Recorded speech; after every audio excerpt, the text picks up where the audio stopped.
সকালবেলা উঠছি, উঠার পরে দেখি ভয়েস মেসেঞ্জারে।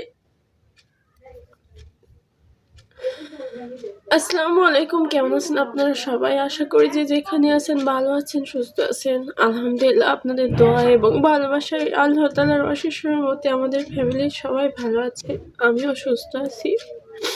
তো কালকে রাতে কথা বলছি আপুর সঙ্গে, বলে সকালবেলা হচ্ছে মেসেজ, তারপরে ভয়েসটা শুনলাম। শোনার পরে আমি আর কান্না ধরে রাখতে পারি নাই, ঠিক আছে? অনেকটা নার্ভাস হয়ে গেছিলাম, ভিতর থেকে নিজেকে কন্ট্রোল করে তারপরে আবার ফিরলাম।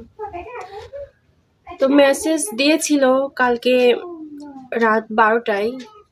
তো আমাদের বাংলাদেশের সময় ওখানকার সময় থেকে 6 ঘন্টা ডিফারেন্স। এখানে যদি 6টা বাজে, ওখানে রাত 12টা বাজে। আমার আত্মীয় স্বজন কিংবা অনেকে আমাকে জিজ্ঞেস করে রাত 12টা পর্যন্ত মেসেঞ্জারে তুমি কি করো। আসলে আমি রাত 12টায় আপুর সঙ্গেই কথা বলি, আর বেশি না, প্রতিদিন কথা বলি না, মাঝে মাঝে। কারণ তার সঙ্গে আমার যখন পরিচয় হয় তখন আমি তাকে নক দিতাম, কথা বলার চেষ্টা করতাম, কিন্তু সে আমাকে বলছিল যে সে না, আমি তো মানে ডক্টরের জব করি, আমি তো সবসময় তোমার সঙ্গে কথা বলতে পারবো না। তো যখন আমার মন খারাপ থাকবে তখন তোমাকে আমি নক দেব, আমার মন খারাপ তোমার সঙ্গে শেয়ার করব, তোমার মন খারাপ আমার সঙ্গে শেয়ার করবা। তো এই জন্যই হচ্ছে আমার ফেসবুকে আপুটাই প্রথম নক দিয়েছিল, আমাকে নাকি তার এত ভালো লাগে, নূরকে এত ভালো লাগে। তো আপনারা কিছুদিন আগে দেখছিলেন যে আমার ইউটিউব চ্যানেলে ছোট্ট একটা ভিডিও আমি আপনাদের মাঝে দিয়েছিলাম যে নূরের বার্থডেতে একটা গিফট বক্স আসছিল এখানে আমাদের বাসায়। তো গিফট বক্সে কিন্তু নূরের বার্থডের উপহার ছিল, মাঝে মাঝে কিছু আমার উপহারও ছিল। তো নূরকেও অনেক ভালোবাসে, আমাকেও ভালোবাসে। তো আপনার হচ্ছে সেই আপুটাকে চিনবেন, অনেকের আইডিতে কমেন্ট করে, ইউটিউব আইডিতে। তো গিয়ে আপনারা দেখলেই বুঝতে পারবেন আপুটার নাম নাসরিন আপু। আমি অনেক আগে আপনাদের মাঝে সেটা বলছি। তো ভয়ে যে অনেক কান্নাকাটি করতেছিল, ভয়ে যে বলা ছিল যে সে না এরকম, আমি তো তোমাকে ফোন দিয়েছিলাম, তো তুমি হচ্ছে ফোনটা রিসিভ করো নাই।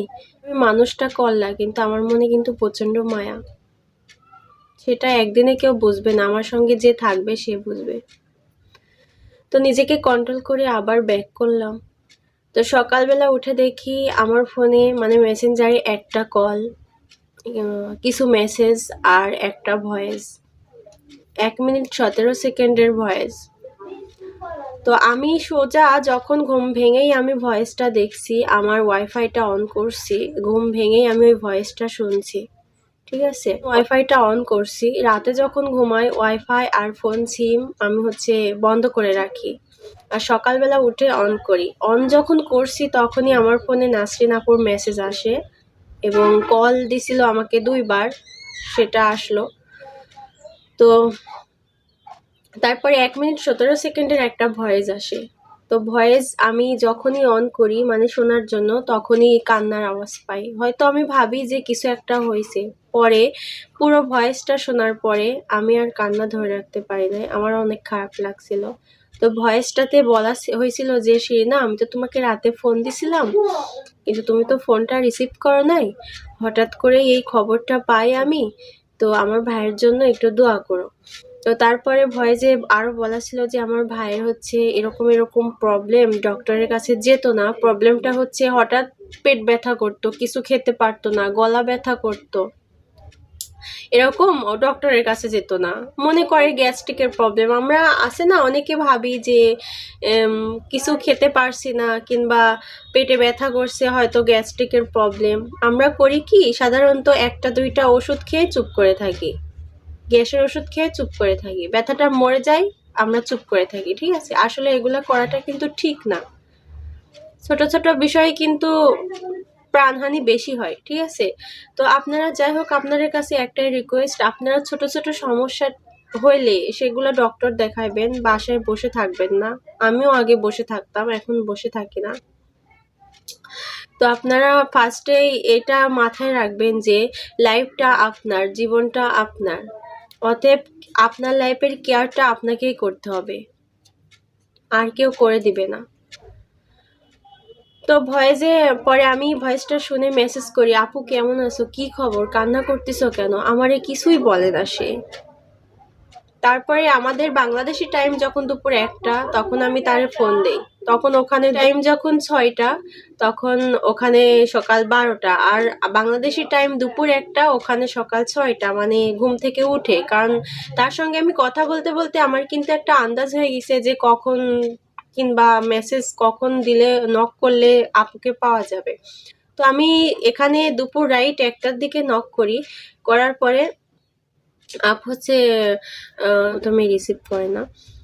পরে আমি তাকে ফোন দিছিলাম, দেওয়ার পরে কথা বলি, বলার পরে আমাকে সমস্ত প্রায় 1 ঘন্টা 35 সেকেন্ডের মতো আমাদের কথা হয়, ঠিক আছে। পরে আমাকে সব কিছু খুলে বলে যে সে না, আমার ভাইয়ের অনেক গ্যাস্ট্রিকের প্রবলেম ছিল, তো খেতে পারতো না।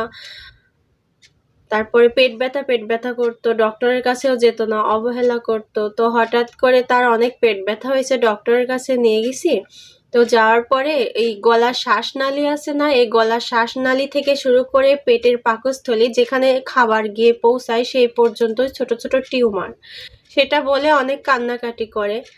তো মনটা সেরকম, কান্নাকাটি করলে তারপরও তার সাথে আমার একটা ভালো সম্পর্ক, ঠিক আছে, আমারও মনটা খারাপ হয়ে যায়, আমিও তার সঙ্গে কান্না করে ফেলি। তো যাই হোক, আপুটা হচ্ছে অনেক কান্না করে অনেকক্ষণ ধরে, বুঝছেন, বলছি না 1 মিনিট 35 সেকেন্ডের মতো আমার সঙ্গে মেসেঞ্জারে কথা। অনেক কান্না করে, তাকে আমি বোঝাই, সেও আমাকে বলে সবার কাছে দোয়া চাইতে। সঙ্গে সঙ্গে আমি আমার ননদের কাছে আসি, আমার শাশুড়ির কাছে আসি। আসার পরে আমার শাশুড়িকে বলি, আম্মা, যেই নাসরিন আপু হচ্ছে নূরকে গিফট পাঠাইছিল জন্মদিনে, সেই নাসরিন আপুর ভাইয়ের নাকি এরকম এরকম সমস্যা হয়েছে, সবার কাছে দোয়া চাইতেছে।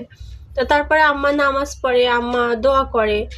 আসলে এর আগেও একটা প্রবলেম হয়েছিল, সে বলছিল যে তোমার শাশুড়ি তো নামাজ পড়ে 5 ওয়াক্ত, তো একটু আমার জন্য দোয়া করতে বলো। তো আমি আম্মাকে বলছিলাম, আম্মা দোয়া করছে। আসলে আপনারাও সবাই দোয়া করবেন, কারণ সে তার ভাইকে অনেক ভালোবাসে, জানেন। আর প্রত্যেকটা বোনই তার ছোট ভাই বোনদেরকে কিন্তু অনেক ভালোবাসে, তাই না? আর ছোট ভাই বোনদের একটা অসুখ হলে কিংবা কোনো সমস্যা হলে কিন্তু মনটা খারাপ হবে, এটাই স্বাভাবিক।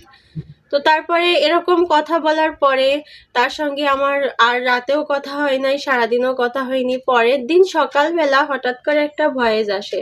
সেই ভয়েসটা ছিল 5 মিনিটের, ঠিক আছে। সেই 5 মিনিটের ভয়েসে ও সমস্ত কিছু আমাকে বলছে, ঠিক আছে। ভয়েসে বলা হয়েছিল যে তার নাকি এই গলায় টিউমার ধরা পড়ছে, ওই টিউমারটা হচ্ছে ক্যান্সারে পরিণত হয়েছে, ডক্টর বলছে যে ক্যান্সার। সব কিছু টেস্ট করা হয়েছে, ব্লাড টেস্ট করা হয়েছে, পেশাব টেস্ট করা হয়েছে, তারপরে সব কিছু অল বডি চেক আপ করছে আর কি। করার পরে ক্যান্সার ধরা পড়ছে। তো 15 থেকে 17 লক্ষ টাকা লাগবে অপারেশন করার জন্য, আর ইন্ডিয়ায় যাইতে হবে। আর আপনারা তো সবাই জানেন যে ইন্ডিয়া এখন মানে পাসপোর্ট দেওয়া বন্ধ করে দিছে, ঠিক আছে। আর সেটাও আমাকে ওই ভয়েসে বলছে যে ইন্ডিয়াতে পাসপোর্ট দেওয়া বন্ধ করে দিছে। আমার মাথায় কিছু কাজ করতেছে না, আমি কি করব কিছু বুঝতে পারতেছি না। তো যাই হোক, আমার তোমার সঙ্গে আর কথা হবে কিনা আমি জানি না। আমাকে অনেকজনের সঙ্গে কথা বলতে হচ্ছে, অনেক জায়গায় দৌড়াতে হচ্ছে, নিজের জবটাকে ঠিক রাখতে হচ্ছে, তারপর অনেক জায়গায় কল করতে হচ্ছে। আমার মাথায় কিছু কাজ করতেছে না। কিন্তু সেই না, তুমি সবার কাছে দোয়া চাও, তুমিও নামাজ পড়ো, দোয়া করো। অনেক কান্নাকাটি করে এই লাস্ট ওর সঙ্গে আমার কথা, আর কথা হয় না।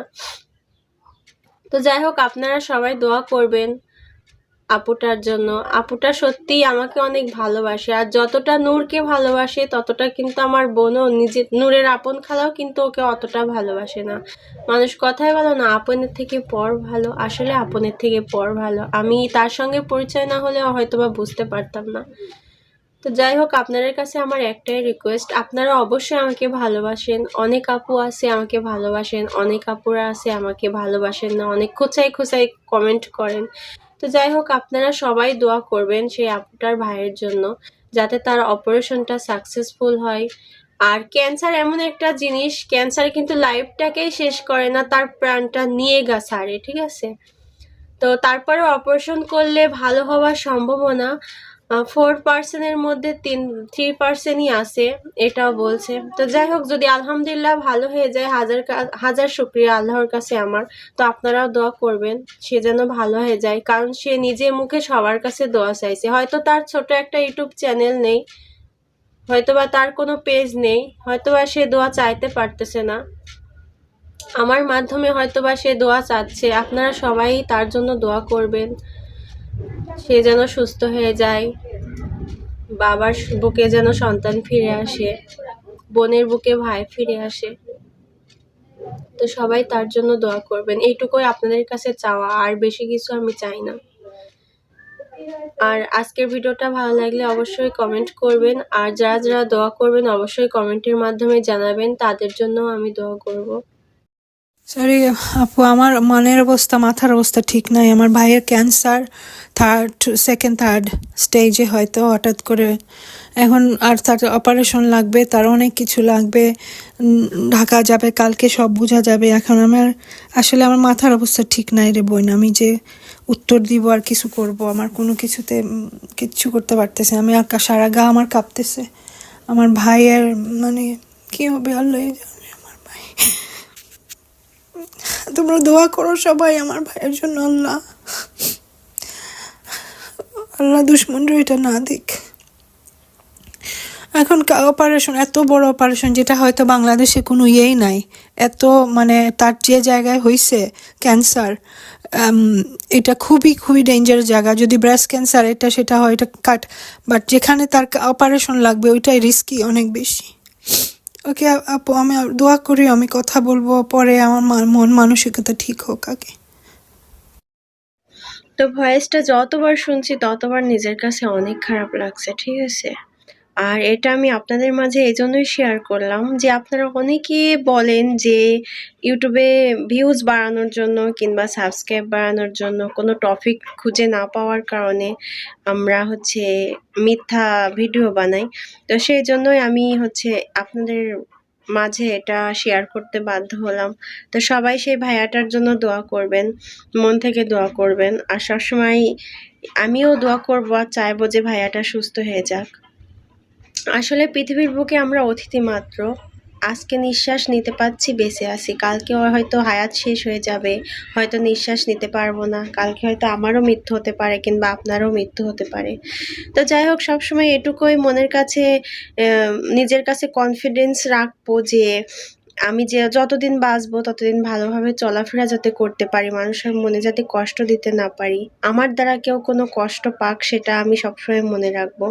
তো যাই হোক, আজকের মতো এ পর্যন্তই। সবাই ভালো থাকবেন, সুস্থ থাকবেন, অবশ্যই দোয়া করবেন বেশি বেশি করে। আপনাদের কাছে আমার রিকোয়েস্ট, কালকে আবার নতুন একটা ব্লগ নিয়ে আসার চেষ্টা করব। আল্লাহ হাফেজ।